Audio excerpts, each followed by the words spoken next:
এই জাতীয় যদি দুর্গন্ধ ব্যাধিতে কেউ আক্রান্ত থাকেন, ওনারা যে ফ্লোরেই থাকুন না কেন, ওনারা বের হয়ে যাবে সবার আগে। কি মনে থাকবে? আর এইখানে বিল্ডিংটা কত তলা? 5 তলা। মনে করেন 3 তলায় এখন লেগেছে, কয় তলায়? পিছনে কি শোনা যায়? কয় তলায় আগুন লেগেছে বলেছি? 3 তলায়। মানে সর্বপ্রথম বের হবে কয় তলার লোক? 4 তলা। কি বলে আগুনেরা? কি বলে?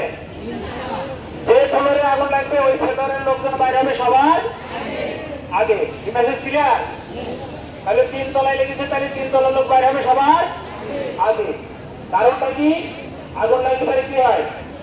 প্রথমত তাপের সৃষ্টি হয়, দ্বিতীয়ত ধোঁয়ার সৃষ্টি হয়, তৃতীয়ত বিষাক্ত গ্যাসের সৃষ্টি হয়। মানুষ কিন্তু আগুনে পুড়ে যায় না মারা যায়, তার চেয়ে আগে মারা যায় হলো স্মোক সাপ্রেশনে, কালো ধোঁয়ায়।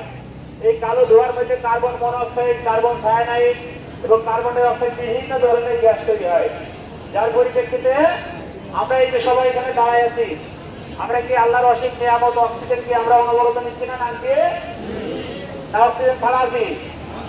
এই যে অক্সিজেন নিচ্ছি, যখন আগুন লাগবে তখন যে কালো ধোঁয়া, ওই কালো ধোঁয়াটাই আমাকে অক্সিজেন হিসেবে আমাকে ইউজ